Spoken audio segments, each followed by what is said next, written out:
योजना जी आहे आताच आमची कॅबिनेट झाली आणि त्याच्यामध्ये देखील आम्ही अधिकाऱ्यांना सांगितलंय आपली लाडकी बहीण योजना जी आहे ही पुढचा हप्ता हाच आपला तो तात्काळ खात्यात गेला पाहिजे. त्यामुळे आम्ही पूर्ण त्याचं तरतूद केलेली आहे. काही त्याच्यामध्ये अडचण नाही. कारण तुम्हाला मी सांगतो की आम्ही जे घेतलेले निर्णय जे आहेत हे कागदावर राहिले नाहीत. सगळे निर्णय त्याची अंमलबजावणी झाली म्हणून तर एवढ्या मोठ्या प्रमाणावर लोकांनी विश्वास दाखवला.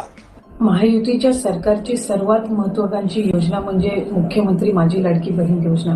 आज राज्याचे मुख्यमंत्री देवेंद्रजी फडणवीस साहेब, उपमुख्यमंत्री आदरणीय एकनाथजी शिंदे साहेब आणि उपमुख्यमंत्री अजितदादा यांच्या सूचनेनुसार 2,34,00,000 महिलांचा समावेश तर आहेच, पण ज्या महिलांना आधार सीडिंगमुळे लाभापासून वंचित राहावं लागत होतं त्याच्यातल्या सुद्धा ज्यांची आधार सीडिंग झालेली आहे त्या लाभार्थ्यांना सुद्धा आज आपण लाभाच्या वितरणाची सुरुवात सन्मान निधीची करत आहोत आणि साधारणपणे 2,34,00,000 आणि आधार सीडिंग झालेल्या ज्या लाभार्थी असतील त्यांना लाभ वितरणाची सुरुवात आजपासून होत असताना येत्या 4 ते 5 दिवसांमध्ये टप्प्याटप्प्याने आपण या लाभाचं वितरण करणार आहोत. लाडक्या बहिणींची प्रतीक्षा अखेर संपलेली आहे.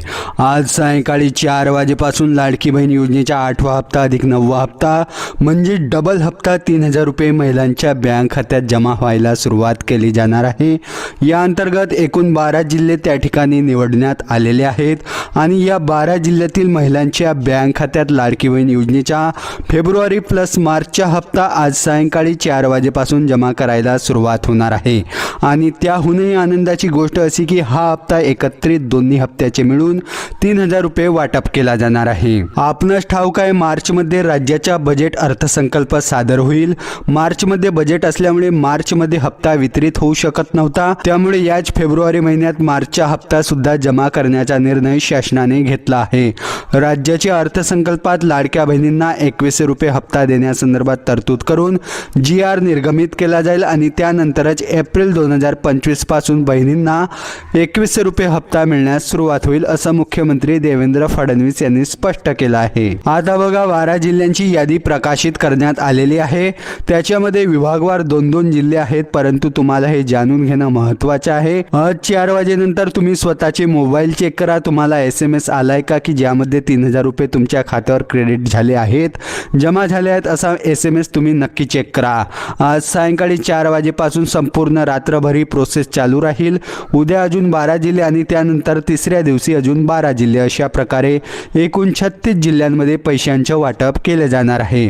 महाराष्ट्रामध्ये एकूण 36 जिल्हे आहेत, त्यामुळे 36 जिल्हे 3 दिवसांमध्ये होणार आहेत. बघा आता शासकीय सुट्टी जरी येत असेल तरी तुमचे पैसे थांबणार नाही, कारण तसे आदेशच मुख्यमंत्री देवेंद्र फडणवीस साहेबांनी दिले आहे. याचे कारण हे आहे की फेब्रुवारीचा 8वा हप्ता महिलांच्या खात्यात जमा करायला आधीच उशीर झालेला आहे. म्हणूनच आजपासून पुढील 3 दिवसात कोणत्याही परिस्थितीत पैसे लाडक्या बहिणींच्या खात्यात पडायला हवेत असा सरकारचा उद्देश आहे. आता 12 जिल्ह्यांची यादी आपण पाहणार आहोत की ज्यामध्ये आज पैसे जमा होणार आहेत, परंतु कोणत्या महिलांना पैसे मिळणार नाहीत ते सुद्धा समजून घ्या. आता याच्यामध्ये बघा शासनाने अगदी स्पष्टपणे सांगितलंय की जर एखादी महिला शेतकरी असेल, शेतकरी म्हणजे काय तर तिच्या नावावर जर शेतजमीन असेल आणि त्या महिलेला जर यापूर्वी कधी तिनं ट्रॅक्टर असेल किंवा शेतीसाठी नांगर असेल, कोणतेही उपकरण शेतीसाठी जर तिने खरेदी केलं असेल आणि त्यावर जर शासनाची सबसिडी तिला मिळालेली असेल, शासकीय सबसिडीवरती जर तिने एखादी शेतीसाठीची वस्तू खरेदी केलेली असेल तर अशा महिलेला योजनेतून वगळण्यात येणार आहे. होय, अशा महिलेला वगळण्यात येणार आहे. आता अशा ज्या महिला आहेत त्यांची यादी तयार आहे. अशा जवळपास 1,70,000 महिला आहेत. दुसरी गोष्ट, ज्या महिलांच्या नावावर शेती आहे आणि ज्यांना नमो शेतकरी सन्मान योजनेचे पैसे मिळतात. आता ही योजना काय तर नमो शेतकरी सन्मान ही अशी योजना आहे जी शेतकऱ्यांना प्रत्येक वर्षी 6,000 रुपये देते. होय, प्रत्येक वर्षी 6,000 रुपये देते. वर्षामध्ये 3 टप्प्यामध्ये हे पैसे वितरित केले जातात. 2,000 प्लस 2,000 प्लस 2,000 प्रत्येक 4 महिन्याला 2,000 रुपये येतात. पुढे मागे थोडंसं होतं, परंतु एका वर्षात 6,000 रुपये लाभ दिला जातो. नमो शेतकरी सन्मान योजनेमध्ये जर तुम्ही